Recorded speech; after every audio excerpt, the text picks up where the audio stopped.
Tahu nggak sih kalian bahwa ada kasus pembajakan pesawat yang sampai saat ini FBI nggak bisa tangkep pelakunya. Dan dia melakukan pembajakan pesawat ini sendirian. Iya, sendirian. Nggak duo, nggak trio, apalagi grup.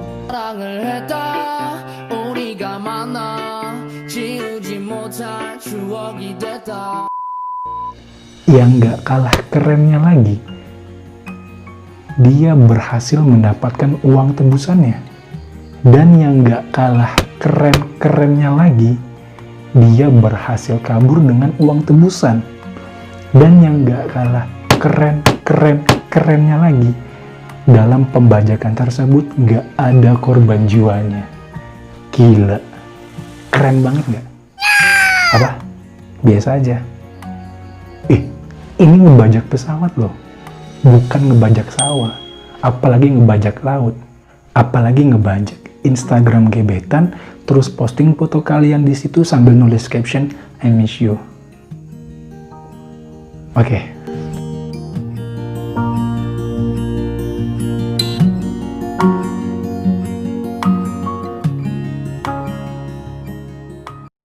Hai, selamat datang di YouTube.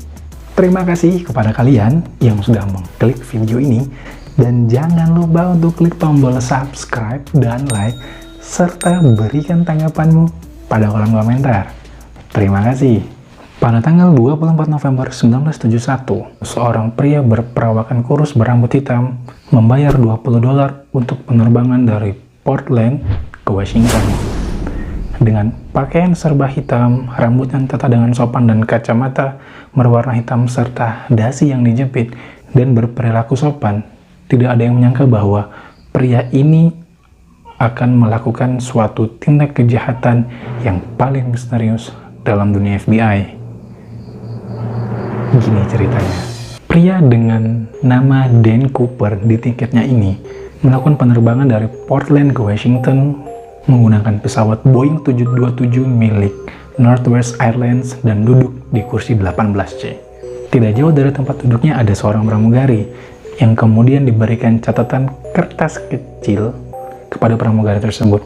Namun, pramugari tersebut tidak membuka isi catatan kertas tersebut karena mungkin dipikirnya bahwa catatan ini hanya berupa godaan yang berisikan nomor telepon, sebagaimana yang biasa dilakukan penumpang pada umumnya. Setelah tahu tidak ditanggapin, maka si Dan Cooper mendekati pramugari tersebut dan berbisik, "Aku membawa bom di dalam koperku. Jika kau melakukan tindakan yang berbahaya, aku bisa meledakannya." Pramugari tersebut nggak langsung percaya. Kemudian, pramugari tersebut melihat catatan yang diberikan oleh si Dan Cooper tersebut dan berisikan sebuah informasi bahwa Dan Cooper membawa bom di dalam kopernya dan meminta uang tebusan sebesar $200.000 serta 4 parasut yang harus dipersiapkan.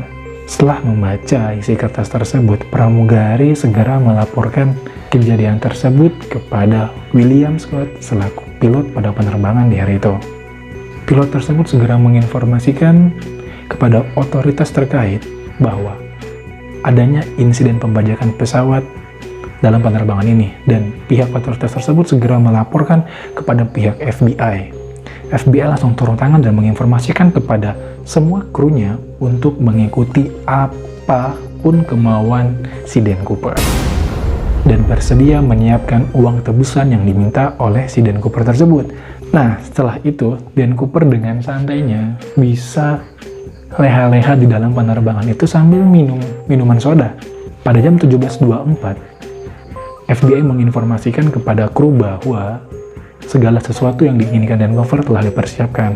Maka setelah pesawat itu mendarat di Washington, dan Dan Cooper meminta kepada pilot tersebut untuk mendaratkan pesawat tersebut pada sisi bandara yang sepi, dan memintanya untuk mematikan lampu untuk menghindari tembakan sniper. Kemudian, Dan Cooper menyuruh salah satu kru untuk mengambil uang tebusan serta parasut dari FBI, serta melepaskan ke-36 sandera pada penerbangan itu termasuk si pramugari tadi. Jadi hanya tersisa 4 kru aja di dalam penerbangan itu. Setelah pengisian bahan bakar selesai, Dan Cooper memerintahkan sang pilot untuk melakukan penerbangan ke Reno.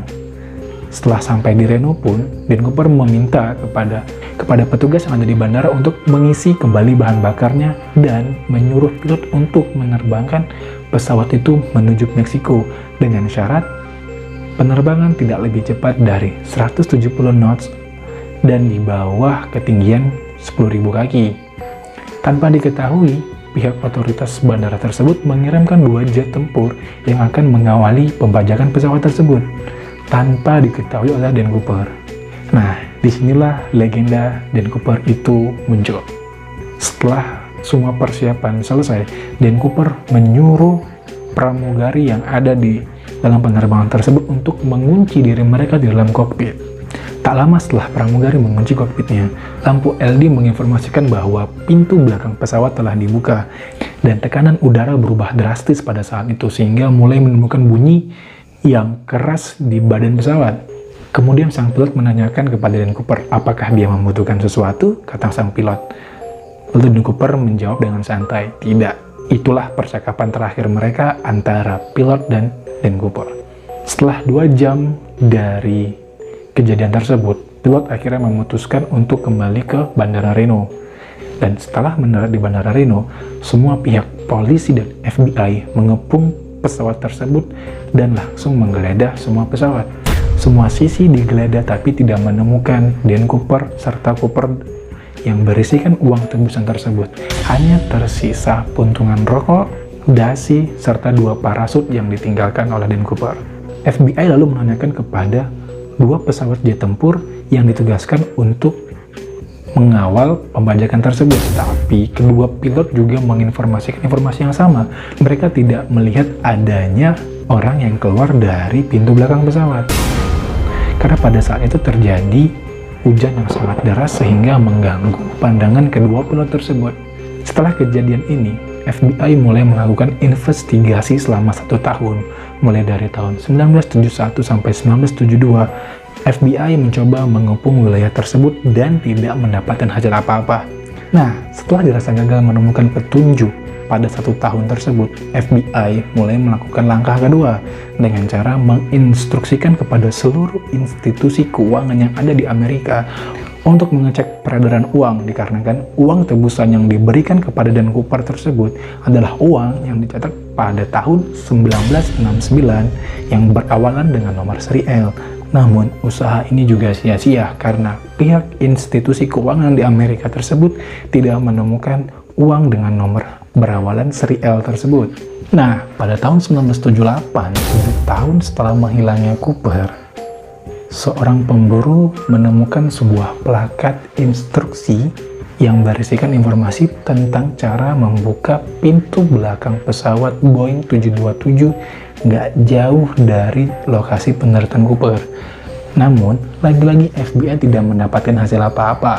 Pada tahun 1980, ketika semua orang udah lupa dengan kasus pembajakan yang dilakukan oleh Dan Cooper, seorang anak laki-laki bernama Brian Ingram menemukan uang sebesar 5.880 USD dalam pecahan $20 yang bentuknya itu udah mulai hancur di Sungai Columbia. Nah, jadi FBI coba meneliti uang tersebut dan benar bahwa uang itu adalah uang tebusan yang diberikan kepada Dan Cooper. Dikarenakan setelah mereka teliti bahwa uang tersebut memiliki nomor seri dengan awalan L, persis seperti apa yang mereka berikan pada saat pembajakan tersebut. Apa jangan-jangan si Cooper jatuh tenggelam ke Sungai Columbia? Atau jangan-jangan uang itu cuma jatuh dari ransel Cooper? Spekulasi-spekulasi seperti ini masih belum bisa terjawab dengan pasti.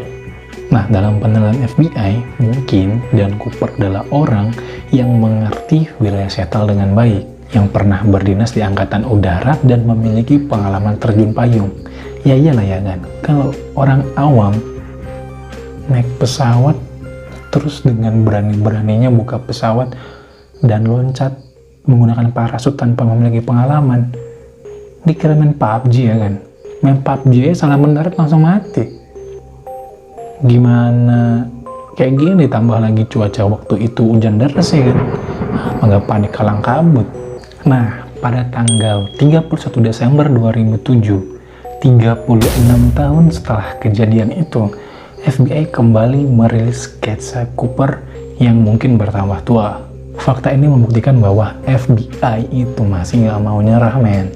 Mereka masih berusaha mencari si Dan Cooper. Dan mungkin nama Cooper tersebut juga terinspirasi dari salah satu karakter komik terbitan Prancis pada tahun 1960-an.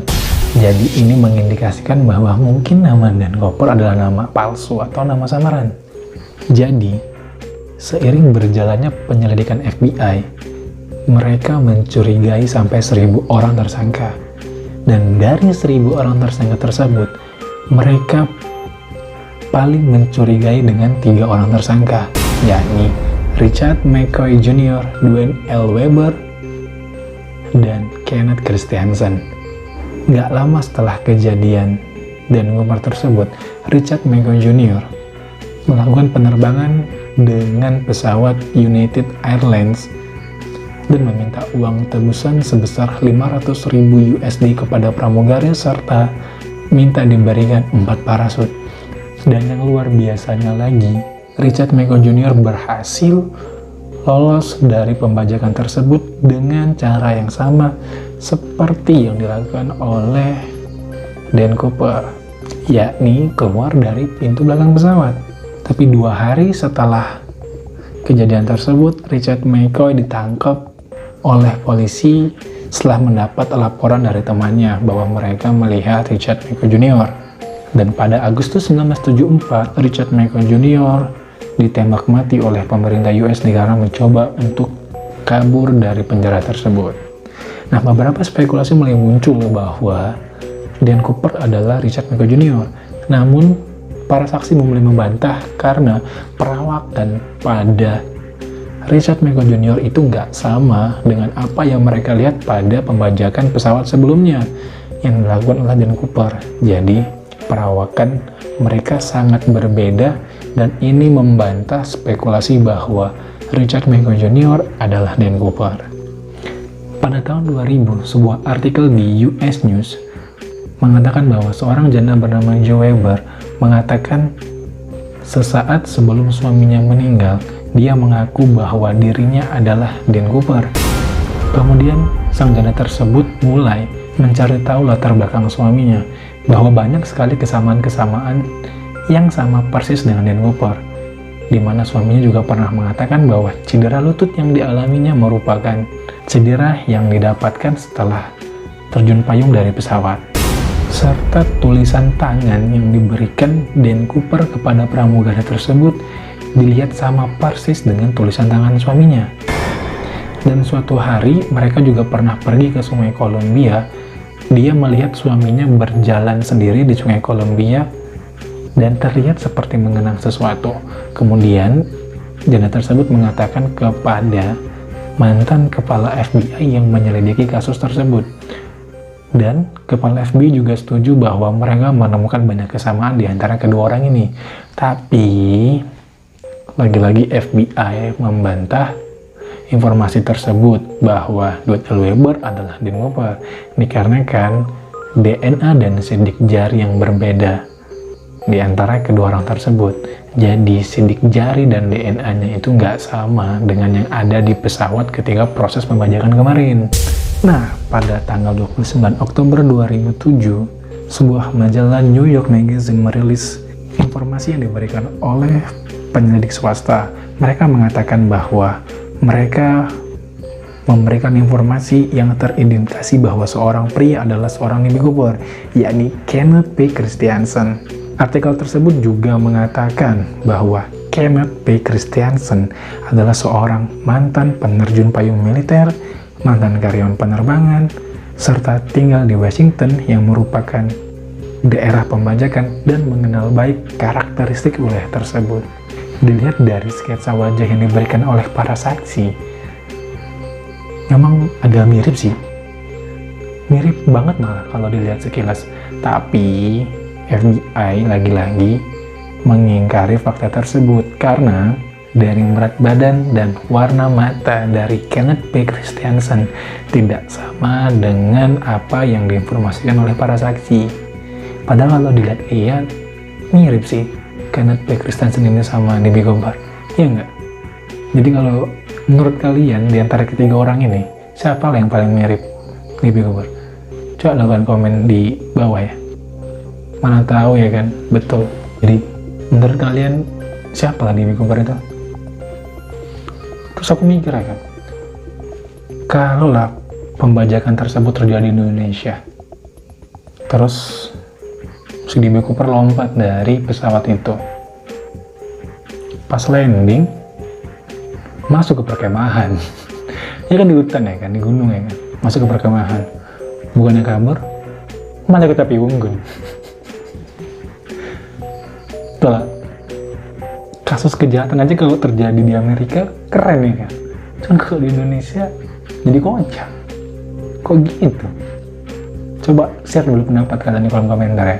Nah, kalau kalian suka sama video kayak gini, tahu kalian punya saran atau cerita-cerita yang seru begini, cobalah, mungkin kalian bisa DM terus follow Instagram aku ya kan.